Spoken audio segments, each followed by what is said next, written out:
Queridos irmãos, queridas irmãs, então esse vídeo é de número 183.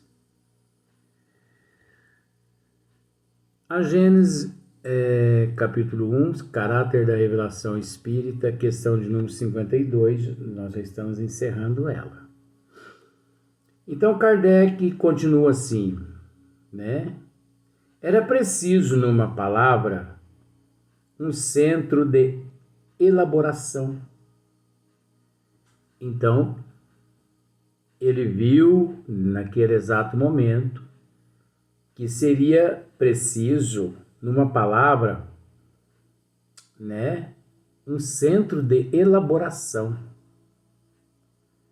Porque é necessário um centro de elaboração. Porque se você não possui um centro de elaboração, você não consegue, de certa forma, concretizar o teu trabalho. De certa forma, você não consegue nem elaborar o teu trabalho. Você precisa de um centro de elaboração. Então vamos pensar assim da seguinte forma: um laboratório é um centro de elaboração. Agora, imagine se não existe o laboratório. Agora, imagine se existe de fato o laboratório, que não deixa de ser fato, mas um laboratório sem os instrumentos condizentes às necessidades necessárias às pesquisas. Pense num laboratório, um laboratório que possui 200 aparelhos e num laboratório que não tem nenhum aparelho. É óbvio, a pessoa não vai conseguir lograr êxito em nenhum desejo, em nenhuma elaboração. Então é preciso de um centro de elaboração. Parece difícil, né? Mas não é não. Independente, olha só para você ver a sequência. Independente de qualquer ideia preconcebida. Então Kardec viu essa necessidade naquele momento, que era preciso, numa palavra, um centro de elaboração, independente de qualquer ideia preconcebida, de todo prejuízo de seita, né?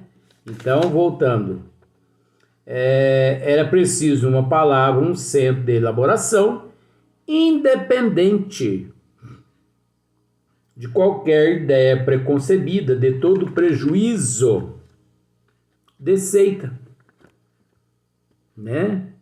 Resolvido a aceitar a verdade tornada evidente, né? Olha só para você ver. Então, nesse centro de elaboração, independente de qualquer ideia preconcebida, de todo prejuízo, mas nesse centro de elaboração, resolvido nesse centro de elaboração, resolvido a aceitar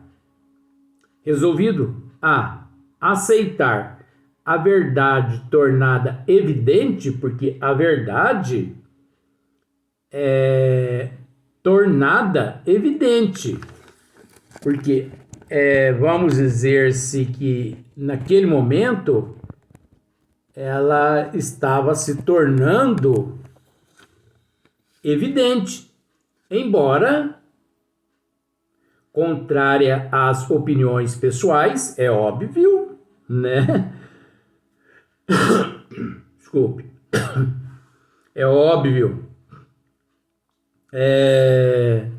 Embora contrário às opiniões pessoais, porque você acha que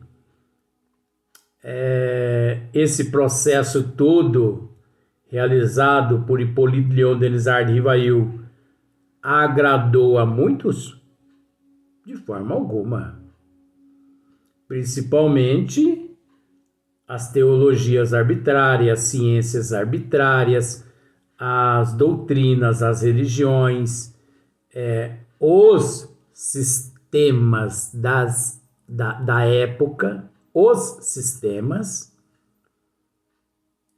contrariou eles todos. Você entendeu? Tudo que Kardec realizava, tudo que ele fez naquela época, para todos esses que acabam de dizer, é um absurdo, né? Então, resolvido a aceitar a verdade, tornar evidente, embora contrária às opiniões pessoais, este centro se formou por si mesmo. É natural, né?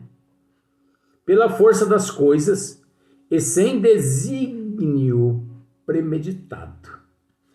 Então, desculpa.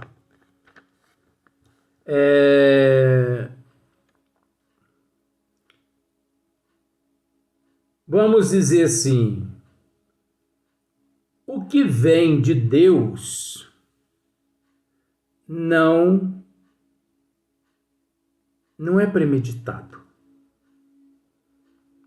Premeditado apenas aquilo que é de ordem humana.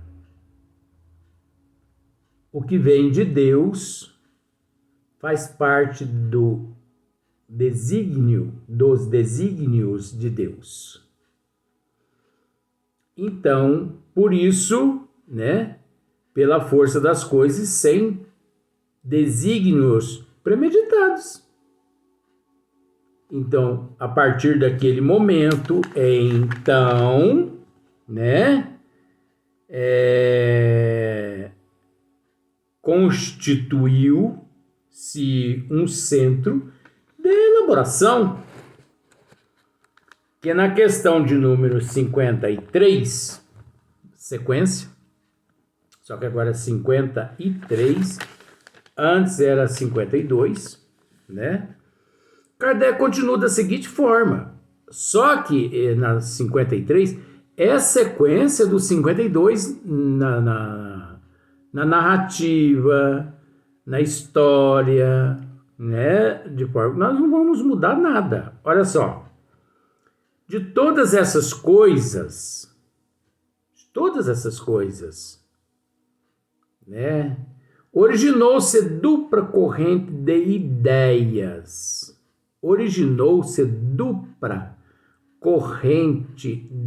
ideias. Aí entra todo o sistema da época. Umas dirigindo-se das extremidades para o centro. Isso é muito fácil. As outras encaminhando-se do centro para a circunferência, né? Então, ao mesmo tempo que uns da extremidade lutava pelo interior, né? Outros vinham no sistema contrário. Desse modo, a doutrina caminhou rapidamente para a unidade. Olha só. Desse modo, a doutrina caminhou rapidamente para a unidade,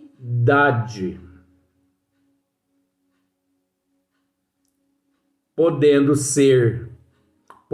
até dizer que, no princípio, quando composta de um coletivo, nesse momento deixou de lado o coletivo e sendo aceita na unidade. Só que isso é psicologia. Porque é a unidade de conceitos. Unidade de conceitos. Unidade de ideias. Não é unidade de... Não é uma unidade integrada no coletivo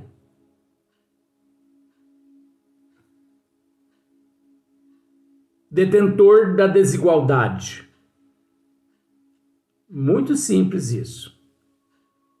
Não sei se você consegue se compenetrar isso. Então, é o mesmo que... Vou tentar explicar para você de uma outra forma. É o mesmo que 20 pessoas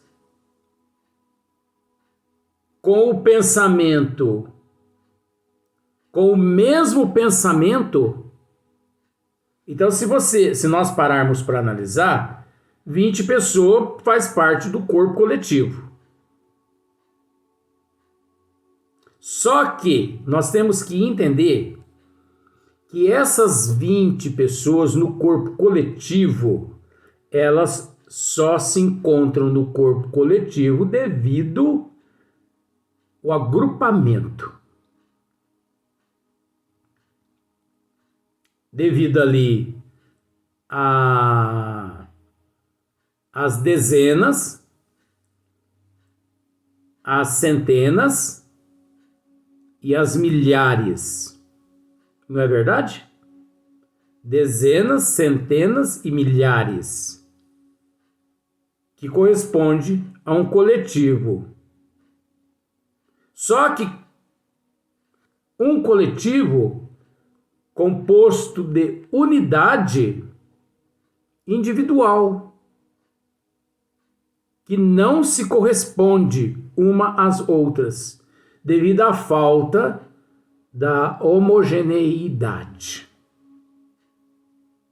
Olha que simplicidade. Sendo explicado fica fácil, né? Agora, nesse caso aqui, é o coletivo. Vamos pensar assim, é o coletivo composto de uma centena, mas numa homogeneidade de sentimentos, de como está aqui. Vou até voltar aqui.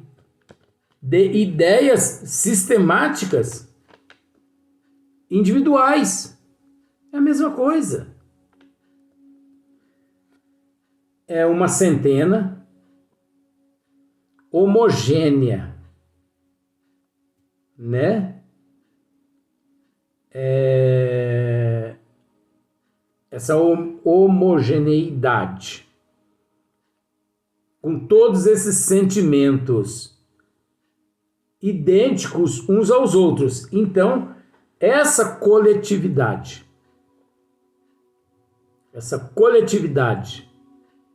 no homogêneo deixa de ser coletivo, se tornando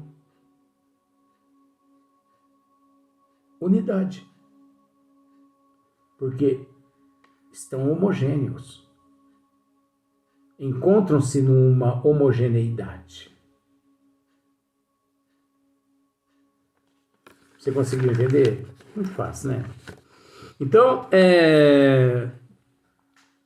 de todas essas coisas, originou-se dupla corrente de ideias, umas dirigindo-se da extremidade para o centro, as outras caminhando-se do centro para a circunferência. Desse modo, a doutrina caminhou rapidamente para a unidade. É o que nós explicamos aqui agora. Então, por que ela caminhou rapidamente para a unidade? Porque o corpo coletivo, na homogeneidade, praticamente parecido com uma unidade. Todos detentores dos mesmos princípios, dos mesmos valores, das mesmas capacidades, mesmo ali existindo a desigualdade evolutiva, mas devido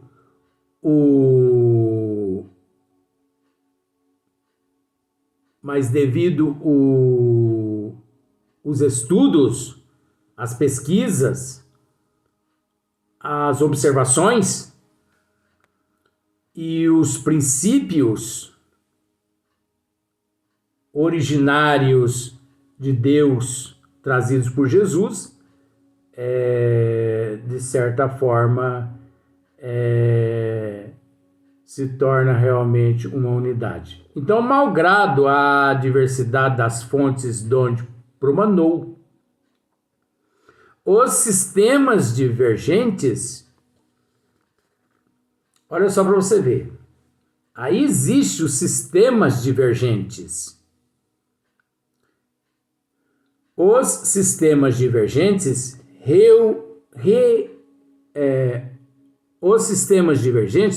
ruíram pouco a pouco, devido ao isolamento em que ficaram. É lógico.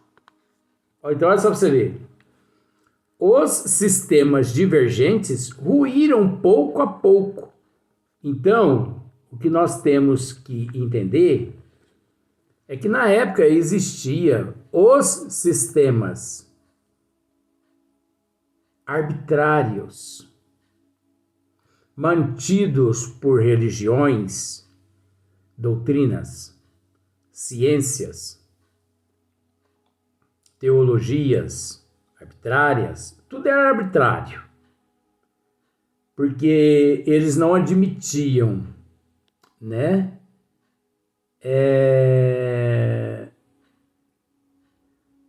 Para eles, na verdade, eles não admitiam mais sistema, ainda mais sistema que eles perceberam que vinha praticamente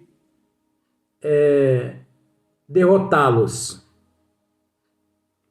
Mas acontece que equivocaram-se, porque de sistema não existe, não havia nada de sistema na doutrina, e sim leis. Então, aqueles sistemas, eles entraram em desuso, né? O materialismo,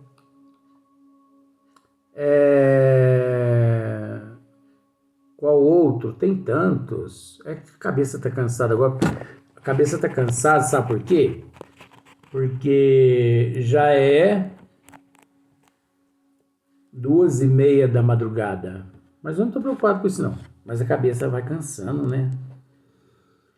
Sei que tinha muito sistema, o materialismo, os incrédulos e muitas coisas, mas só que eles foram sendo demolidos. Por que eles foram sendo demolidos? Olha só para você ver. Os sistemas divergentes ruíram pouco a pouco devido ao isolamento em que ficaram.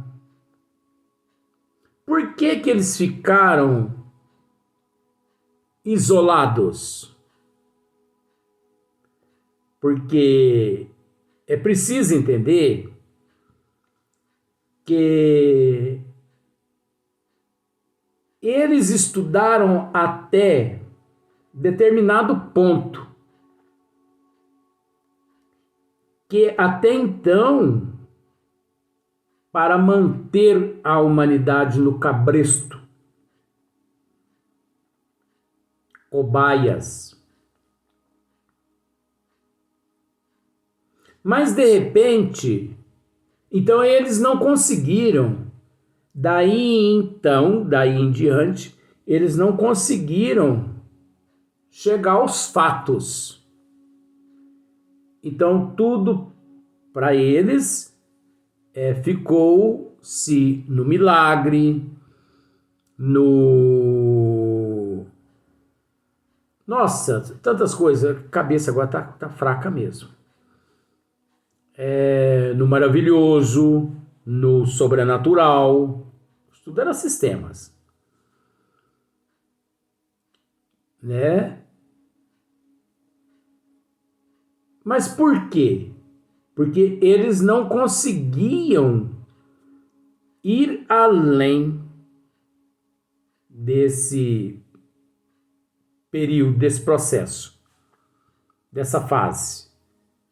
Porque para ir além, eles teriam que estudar a imortalidade da alma, o perispírito, o espírito, reencarnação e encarnação, e eles não admitiam.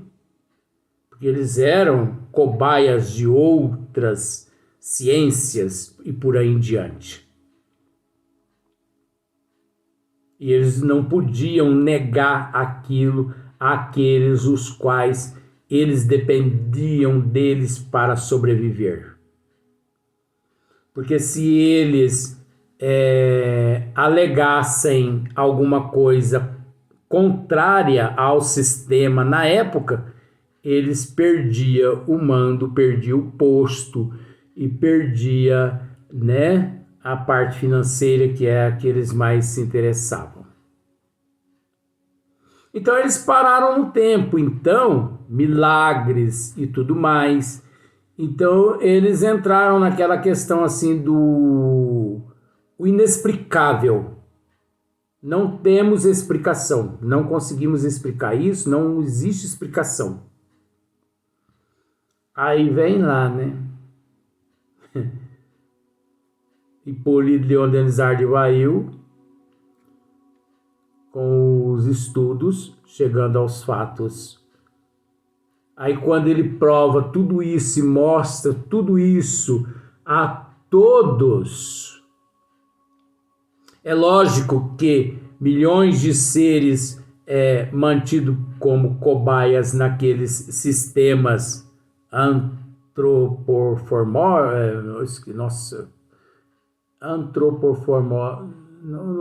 desculpa, eu não consegui aqui agora, a cabeça tá fraca mesmo, tô cansado. Acho que vai ser só esse vídeo. Não, mais um ainda. Então, porque muitos que eles mantinham lá dentro estavam cansados de serem mantidos como os cobaia. E quando eles perceberam que Kardec tinha a chave, como se diz o ditado, para muitos problemas, a resposta para muitas coisas, eles migraram. E ao migrar, o que aconteceu? Né? Devido ao isolamento em que ficaram diante dos ascendentes da opinião da maioria, em a qual não encontraram repercussão simpática. Desde então, uma comunhão de ideias se estabeleceu entre os diversos centros parciais, Tá vendo só? Então, nós vamos deixar, de fato, para o próximo dia, porque a cabeça já não está conseguindo raciocinar aqui mais, por mais que está tudo de acordo com os meus orçamentos, mas eu confesso que eu não tenho condições para o próximo vídeo, eu não tenho condições. Né? Então, até o próximo vídeo, no próximo dia.